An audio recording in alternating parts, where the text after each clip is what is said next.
Bonjour à tous, ici Triathlon Addiction et aujourd'hui petite vidéo sur le placement de la tête et l'horizontalité aquatique du nageur. Donc aujourd'hui on va parler du crawl. Donc l'horizontalité aquatique, c'est le fait de bien s'allonger dans l'eau, d'être bien aligné sur l'eau en position horizontale.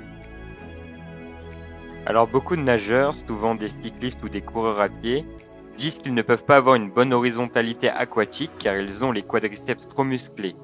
Ça n'est pas une excuse et on va voir donc que souvent le problème d'horizontalité aquatique ne concerne pas que les jambes et qu'il peut provenir d'autres facteurs. Revenons-en au début. Tout d'abord, le placement de la tête. La tête doit être quasiment immergée, la nuque doit être tendue. Le placement de la tête détermine la position du corps, les épaules, le bassin, les genoux, les pieds. En d'autres termes, pour être horizontal, s'allonger dans l'eau, il faut regarder le fond du bassin et avoir la nuque tendue. Ce point peut sembler très simple à maîtriser, mais en réalité, beaucoup de nageurs ont ce défaut de placement de tête. Pour corriger cela, on peut placer le nageur contre un mur, hors de l'eau. Le but du nageur va d'abord être de coller sa tête contre le mur, nuque tendue. Le but sera donc de rapprocher chaque segment du corps de ce mur en s'autograndissant le plus possible. La natation est un sport où il faut s'autograndir, s'allonger et allonger ses segments le plus possible. Une fois cette partie à sec bien maîtrisée, il va falloir retranscrire tout cela dans l'eau.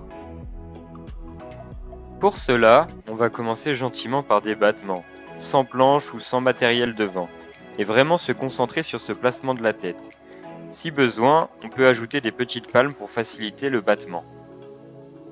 La tête doit être presque immergée. On doit alors sentir que les épaules, le bassin sont dans l'axe de la tête. En ce qui concerne le battement, il part de la hanche et les genoux ne doivent pas se plier. Enfin, vous ne devez pas avoir l'impression de les plier car en réalité, les genoux se plient très légèrement. Et en ce qui concerne le pied, celui-ci doit être tendu en extension complète pour appuyer sur l'eau. Les pieds ne doivent pas être trop à la surface, c'est-à-dire qu'on ne cherche pas à tout faire pour faire de la mousse au maximum, mais on cherche à appuyer sur l'eau avec le dessus du pied. Les jambes ne doivent donc pas être sous l'eau. Petit à petit, lorsque ce battement et cet exercice est maîtrisé, on va venir ajouter la nage complète, donc avec les bras, tout en conservant les sensations qu'on a vues dans l'exercice précédent. Voilà, je pense qu'on a fait le tour en ce qui concerne l'horizontalité aquatique.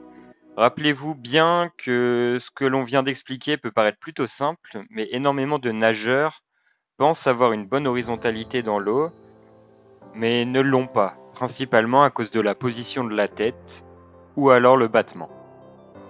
Et une bonne horizontalité aquatique, autrement dit le fait de s'allonger dans l'eau et d'être le plus possible à l'horizontale sur l'eau, est la base pour une bonne glisse en natation.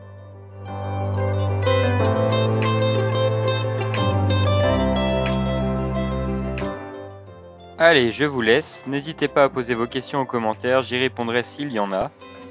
N'hésitez pas également à me suivre sur YouTube pour de nouvelles astuces. A plus, c'était Triathlon Addiction.